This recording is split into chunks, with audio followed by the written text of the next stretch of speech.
여러분 혹시 이 로고 다들 알고 계신가요? 한때 최대 4시간까지 줄을 서야 마실 수 있었던 커피. 커피계의 애플이라고 불렸던 바로 블루보틀의 로고입니다. 블루보틀이 국내에 처음 들어섰을 때에만 해도 이 커피 한 잔을 마시기 위해 이 블루보틀 로고가 그려진 컵을 하나 들기 위해 수십 명, 수백 명의 웨이팅을 거쳐야 했습니다. 저도 3년 전 어느 주말에 블루보틀 삼청동점을 한번 가봤었는데요. 약 1시간 정도를 기다린 후에야 커피 한 잔을 받을 수 있었던 기억이 납니다. 그런데 지금은요, 지방의 신규 매장이나 일부 매장의 주말 피크타임 때 빼고는 거의 웨이팅이 없어졌다고 합니다. 한때 오픈런의 대명사, 인스타그래머블한 핫플로 떠올랐던 블루보틀이 더 이상 핫플이 아니게 된 것입니다. 커피를 마시는 사람과 웨이팅하는 사람들로 꽉꽉 차 있었던 전국의 블루보틀 매장은 더 이상 예전처럼 붐비지 않습니다. 가끔은 대낮에 텅 비어있는 매장도 볼 수 있고요. 텅 비어있는 매장과 함께 블루보틀의 통장도 텅 비어버렸습니다. 수년간 수익성 악화를 겪어오면서 어느새 통장 잔고가 190만원 밖에 남지 않았다는 발표가 있었는데요. 여러분, 일단 오해하지 마세요. 190억 원이 아닌 190만 원입니다. 거대 커피 기업의 통장 잔고가 단 190만 원이라니. 동네 작은 카페의 직원의 한 달 급여도 제대로 줄 수 없는 액수인데요.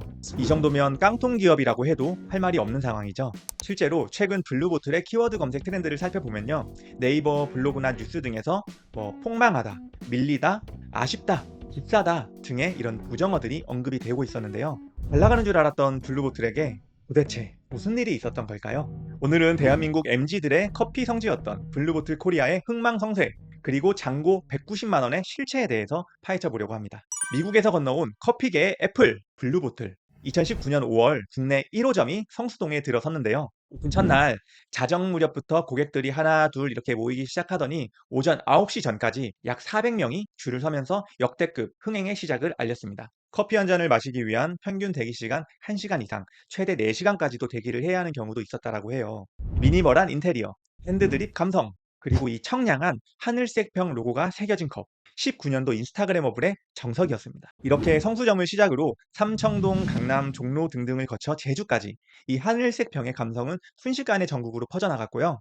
오픈하는 족족 그 지역의 플레이스가 됩니다. 당시에는 이런 말도 많이 나왔어요. 블루보틀이 들어오면 그 건물의 시세가 오른다. 길게 늘어선 웨이팅 줄이 그 건물의 시세를 이렇게 올리고 더 나아가 주변 상권까지 활기를 불어넣었던 것입니다. 그런데 지금 그 많던 웨이팅 줄은 사라졌습니다. 과연 그 많던 줄이 다 어디로 갔을까요? 2024년부터 블루보틀의 위기가 수면 위로 이렇게 떠오르기 시작했습니다. 현금 흐름이 좋지 않다라는 소문이 돌면서 이를 우려하는 시선들이 많아지게 된 건데요. 한국의 블루보틀 매장을 담당하고 있는 블루보틀 커피 코리아의 2024년 재무제표를 보면요. 2023년 영업이익 19억 원에서 2024년 단 2억 원으로 급감했다는 것을 확인할 수 있습니다. 이에 따라 지난해 처음으로 11억 원의 단기 손실을 기록했습니다. 물론 매년 전국에 신규 매장이 오픈되고 있고 수익 모델도 점점 다각화하는 노력을 하고 있기 때문에 매출은 그래도 어느 정도 유지가 되고 있는 상황인데요. 하지만 블루보틀 코리아의 여러 문제로 인해 한국에서 매장 운영을 지속할수록 적자가 불어나는 구조로 돌아서고 만 것입니다. 상황이 이렇다 보니 보유한 현금성 자산이 190만 원에 불과해서 자본 잠식을 걱정할 처지가 된 것인데요. 대체 왜 이런 일이 벌어진 것일까요? 블루보틀 코리아의 수익성 악화의 원인은 크게 5가지로 설명드릴 수 있을 것 같습니다. 첫째, 너무나도 느려 터진 커피 시스템, 그리고 이로 인한 낮은 회전율입니다. 블루보틀은 시간이 걸리더라도 핸드드립 방식으로 커피 본연의 맛을 내는데 집중을 하고 있습니다. 다른 카페 프랜차이즈들과는 달리 이런 느림의 차별화 전략을 고수하고 있는 건데요. 조금은 느리더라도 고객에게 최고의 커피 경험을 제공하는 것. 그것이 바로 블루보틀의 철학이었습니다. 하지만 이런 철학이 성장을 추구하는 프랜차이즈 기업에게는 맞지 않는 옷이었을까요? 블루보틀의 경우 커피 주문을 하고 마시기까지 10분 이상의 대기 시간이 필요합니다. 대략 2분에서 5분 정도 걸리는 일반 스페셜티 매장이나 스타벅스 등의 프랜차이즈와 비교하면 대기 시간이 최장 5배 이상 차이가 나는 것이죠. 이처럼 낮은 회전율은 매출의 한계치를 낮출 수밖에 없었습니다. 한 매장에서 동일한 시간 동안 고객에게 제공해 줄 수 있는 커피의 수가 다른 커피 프랜차이즈 대비 제한적일 수밖에 없었기 때문에 지속적인 성장을 추구하기 힘든 구조였던 것이죠. 2010년대 중후반에는 세계적으로 슬로우 푸드 문화가 자리 잡아가고 있었던 시기였습니다. 패스트푸드 대신 건강하고 품질 좋은 음식을 소비하고 느긋한 식사 경험을 통해 이 느림의 미학을 실천하자라는 취지였는데요. 블루보틀도 이러한 슬로우 푸드 문화와 함께 빠르고 간편한 에스프레소 중심의 패스트 커피가 아닌 핸드드립 방식의 슬로우 커피 문화를 우리나라에 전파할 수 있겠다고 생각을 했던 것 같습니다. 블루보틀에서 커피를 마시려면 기다림에 익숙해야 한다는 말이 있습니다. 블루보틀은 기다림에 익숙하지 않고 빨리빨리를 추구하는 우리나라 사람들에게 느림의 미학을 알려주고 싶었을 겁니다. 처음에는 그래도 이 컨셉이 잘 통했던 것 같아요. 수많은 고객들이 이 커피 한 잔을 마시기 위해 수십 분, 수시간을 기다리는 것을 전혀 마다하지 않았거든요. 하지만 이것은 한두 번의 경험으로 끝났고요. 재방문을 하는 사람들이 점점 줄어들어만 갔습니다. 이 오랜 시간을 기다려야 되는 만큼 이 커피에 대한 경험을 충족시켜주지 못했기 때문입니다. 블루보틀이 망해가는 이유 그 두 번째, 바로 고객 경험 불만족과 유행의 변화입니다. 느려 터진 시스템에 비해 드립커피의 맛이 그렇게 고급스럽지 않다라는 거예요. 매장의 수가 늘어나는 것에 비해서 국내에 능력 있는 바리스타의 수는 굉장히 제한적이었기 때문에 일부 매장에서는 맛이 형편없다라는 지적도 많이 나왔었습니다. 즉, 맛의 퀄리티 컨트롤에 실패를 하고 있다는 말이죠. 그리고 최근 몇 년 사이에 글로벌 프리미엄 커피 프랜차이즈가 국내에 많이 들어오기도 했고요. 게다가 우리나라 곳곳에 위치해 있는 개인 카페들 어떤가요? 사실 우리나라 카페 퀄리티가 세계적인 수준이거든요. 사장님들이 제대로 커피를 배워와서 정말 끝장나는 맛의 커피를 내어주는 그런 카페들이 정말 많아요. 이러한 상황에서 블루보틀이라는 브랜드의 감성만 보고 그곳에 계속 가야 할 이유를 못 느꼈던 거죠. 재방문율이 떨어지는 카페는 수익성을 개선시키기 어려울 수밖에 없습니다. 그리고 MZ세대의 변화하는 취향을 블루보틀이 따라가지 못하고 있다는 지적도 있습니다. 현재 2030 세대의 커피 소비는 크게 두 가지로 양분화됩니다. 가성비 좋은 저가 커피, 그리고 차별화된 경험적 가치입니다. 블루보틀은 이 두 가지 중에 이 차별화된 경험적 가치를 주는 쪽에 속해 있었죠. 하지만 유행은 굉장히 빠르게 돌고 도는 법. 이 파란색 로고의 미니멀하고 정제된 감성은 이제 더 이상 2030을 충족시킬 수 없게 된 것 같습니다. 셋째, 높은 원가입니다. 이 최고급 스페셜티 원두를 고집하다 보니 매출 원가 비중이 약 40%로 일반적인 그 업계 평균 대비 매우 높은 수준입니다. 2024년 매출 311억 원 중 원가가 114억 원에 달했는데요. 원가율이 높아 수익 극대화가 어려운 구조라는 해석이 많습니다. 지난 4월부터 블루보틀 음료 가격을 원두 종류에 따라 300원에서 900원까지 인상을 하기도 했는데요. 원두와 기타 재료비 등 이런 원가 포함 항목들도 함께 상승을 하고 있는 추세였기 때문에 원가율을 개선시키기는 어려워 보입니다. 이러한 상황에서 가격 인상에 대한 부담을 느끼는 고객들의 이탈이 더 가속화될 것으로 전망이 됩니다. 안 그래도 불황이 장기화되면서 앞으로는 커피 트렌드가 점점 더 저가 커피 중심으로 재편될 것이라는 전망이 굉장히 우세한데요. 월급 빼고 다 오르는 이런 소비 위축 시대에 경험적 가치는 낭비라고 생각하는 소비자들이 점점 증가하고 있기 때문입니다. 가성비를 중요시하는 소비자들이 점점 증가하고 있는 이 시장에서 이런 서비스와 맛의 개선 없이 이 가격만 인상시키는 것이 과연 옳은 방향일지는 한번 생각해 볼 문제인 것 같습니다. 넷째, 고정비 폭탄입니다.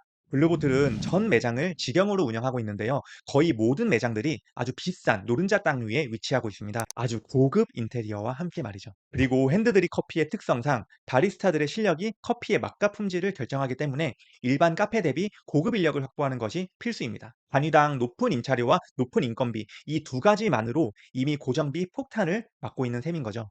2024년 기준 임차료는 29억 원, 인건비로는 약 83억 원을 지출했습니다. 매출액이 312억 원이라고 했을 때 약 36%가 임차료와 인건비로 지출되고 있는 셈인 건데요. 각종 자동화 시스템을 통해서 인건비를 절감할 수 있는 다른 카페 프랜차이즈들과는 달리 바리스타의 핸드드립 자체가 브랜드의 철학이 되어버린 이 블루보틀은 인건비 절감에 있어서도 한계가 명확합니다. 고정비를 줄일 수 있는 방법이 현실적으로는 많이 보이지 않는 상황이라는 것이죠. 다섯째, 블루보틀 본사에 지급해야 하는 로열티입니다. 블루보틀은 국내 브랜드가 아니에요. 미국에 본사를 둔 미국 기업입니다. 국내에서 매장을 운영하고 있는 주체는 블루보틀 커피 코리아라는 별도의 법인인데요. 이 블루보틀 코리아는 매년 미국 본사 및 일본, 홍콩 등의 해외 특수 관계사로부터 원두를 수입하고 운영을 위한 각종 지원을 받으면서 로열티 명목의 수수료를 지불해 오고 있습니다. 그 비용이 연간 수십억 원에 달한다고 해요. 2024년 해외의 본사 등에 보낸 수수료가 약 29억 원 수준입니다. 이거 생각해보면 정말 밑빠진 독의 물붓기 수준인 것 같은데요.